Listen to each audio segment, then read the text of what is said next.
Hi, I'm Sharon Whitefawn, and welcome to Wellness Wisdom. I'm the founder of Whitefawn Wellness, and you can check out my website, whitefawnwellness.com, if you want to learn more about me and what I do. But I do a lot of different things: physical, mental, emotional, spiritual health, and well-being, mind, body, and soul. So what I'm going to talk about today is water and how important water is for us. And you probably already know this, but I'm here to remind you.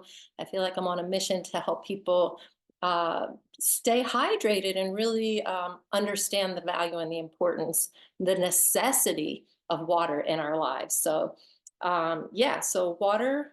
I have written 3 pages of notes about how great water is. Even though I know this stuff, I don't want to miss a point. So I'm going to just tell you right now, it's more important for your overall health than you realize, not just your physical health, but also for your mental health. And I'm going to talk a little bit about your spiritual health also. So anyway, for starters, though, just for starters, water is necessary and crucial for reducing inflammation. There's a lot of people out there with aches and pains in their joints and in their body, and it could just be a simple lack of water. You might be drinking water, but maybe not enough water. We'll get to that in a minute too. So for reducing your inflammation, for improving your digestive health and the health of your microbiome, it's important for your skin and maintaining a vibrant, youthful appearance. I'm 61 at year, I'm 60, almost 61 and a half, but who celebrates half birthdays other than me? But yeah, I'm 61 years old. And if you're seeing this on video, not too bad for a lady my age. So really, really important for your health and to reducing puffiness around your eyes.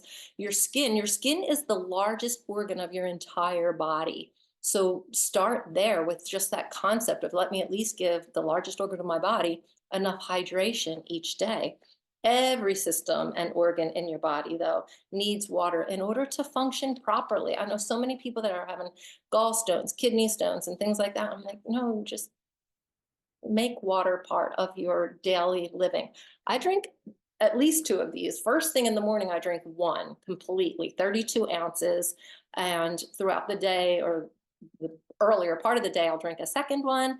And then I'm definitely drinking a third one. So what is that, 96 ounces per day? Might be a little too much because I do pee in the night. But I'd rather do that and be healthy. It helps to eliminate toxins. Drinking water reduces headaches. A lot of doctors believe that migraines are just dehydration. Muscle fatigue, irritability, muscle spasms, cramps, seizures, all of these kinds of things are important for water. I got my notes out of line, but I'm going to go back to this page. It keeps your body temperature within its normal range. It lubricates all of your joints. People who are suffering from arthritis and things like that, increase your water intake for your entire body. It helps eliminate waste. It's great for your spine. All of the tissues in your body are really in need of staying hydrated. And we get really dehydrated very, very easily. In fact, did you know that once you are thirsty, you're already dehydrated? So if you have a little bit of dry mouth, which I might right now, even though I drink a lot of water, I'm drinking water, man. And I do, and I advocate for this, but I really see a lot of people suffering from things that in my mind, when they're telling me what they're struggling with, I'm thinking, are you hydrated enough? Are you drinking enough water? If you're bloated, are you drinking enough water? If your joints are achy, are you drinking enough water? And you're like, oh yeah, I drink a lot of water, but it might not be enough, based on your metabolism, your age, your activity level. So these are things to consider. Dehydration, obviously, we just talked about that. You could be dehydrated and not even realize it. Dehydration itself leads to mental confusion. A lot of mental health concerns. I'm not talking about, chronic mental health stuff, but maybe, but really mental confusion, dehydration. You don't want to be thirsty when you're making any kind of serious decision because you might not have that clarity of mind. It can lead to mood changes, constipation. I talked about that with digestion. Kidney stones, shall I go on? Headaches, fatigue, irritability, cramps, seizures. If you're prone to seizures, having enough hydration can help to eliminate or prevent things like that. Without water, you die. We can live longer without eating than we can without drinking, because water is life. Water is life. There's nothing that's going to live without water. Spiritually, I want to talk about that for a moment. In some religious traditions, they have what they call holy water, right? So the priest or whomever can bless this water, and therefore it has these healing properties. And, I'm not saying anything against priests or these religious people. I'm an ordained interfaith minister, for crying out loud. But anybody, any age, can take their water and put their hands on it and look at it and offer gratitude, feel a sense of gratitude for this life-giving element, simple H2O, life-giving. So give it that energy of gratitude. And that way, when you ingest it, when you take it in, you're actually bringing in a sense of gratitude and healing and blessings that you're doing for yourself, by yourself, with yourself. And this has been studied. There's a Japanese professor, oh gosh, I can't think of his name right now, but he wrote the book called Hidden Messages in Water. Really great book with these phenomenal images. And he did all kinds of experimentation with water molecules and putting them under a microscope and seeing the change. So holding the water, I want to do this because I'm holding my water, but he would have like a negative word, okay? Get the book, look it up online. The images will be there. Master Masoto. Oh gosh, I might not be doing him a service by mispronouncing his name, but Hidden Messages in Water is the title of the book. But he did with love. He had students and himself, just the energy of love, the frequency and the vibration, putting that into the water and therefore changing the molecular structure of the water. And then when we ingest that, we're changing our own molecular structure to love, to gratitude, or whatever you want to charge your water with. So spiritually, water is good for you. Yeah, I just want to really make that point to you. So much of the things that we suffer in our lives can be mitigated by staying hydrated. So how much water do you need to stay hydrated? That varies from person to person. So you might want to do some experimentation. They said for a long time, 8 cups of water per day, something like that. I've heard whatever your weight is, half your weight in ounces of water. So I'm 130, whatever that is, half of 75, you do the math, I don't know. I know I drink plenty of water because I'm peeing all night. And if you're working out, then obviously you want to, or just taking a walk, it doesn't have to be a hard workout, but we dehydrate really easily. And people will say, oh, I don't like water.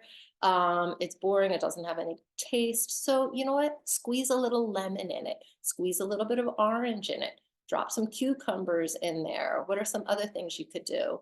I mean, you could drop maybe a berry, like a hibiscus tea bag in it, even if the water's not hot. It will filter out. So it's only slightly flavored with that. But there's lots of little tricks, and just play around with it. Be an advocate for yourself for drinking water. What else? Oh yeah, and the other thing about water, I use these Nalgene bottles. They are non-PBA, and I love them because I've created a positive trigger for myself, actually. It's one of what I call maxification activities that I do to help maxify everything that I do. So I put energy into my water before I drink it, like I was sharing with you before. I make my own holy water, if you will. But I spiritually bless it, and then I take it in, and I have that sense of gratitude. And the Nalgene bottle, because I do it so much now, I can't even pick up my Nalgene bottle. Like, I'm talking to you, I'm holding my bottle, but I'm knowing the blessings that I put in here, so that when I drink it, it's that spirit and that energy of gratitude. So even while I'm talking to you, I can still bring that energy into myself, right? So if you're drinking out of those store-bought plastic bottles, I see people buying, oh, Fuji or Evian or Smart Water. And I'm not saying don't do that, but do that as minimally as possible.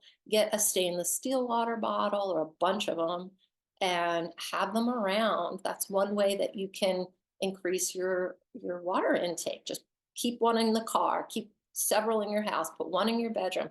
My one favorite teacher, he puts water bottles in the mason jars, the mason jars, and some of the mason jars have little holes that you can put straws in.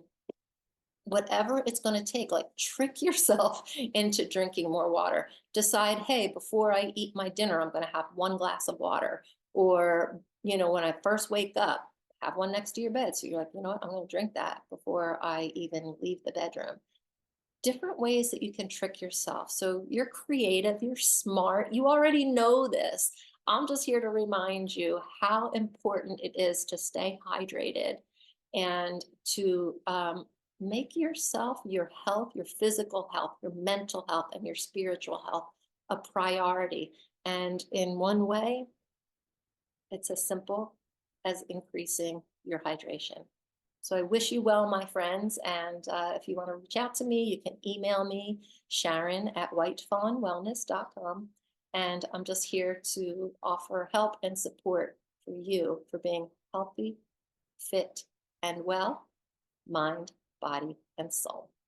Have a beautiful day and stay hydrated. Bye. Hey, thanks for visiting my YouTube channel. If you liked this video, hit the like button. If you want more like it, subscribe. Thanks. Have a great day.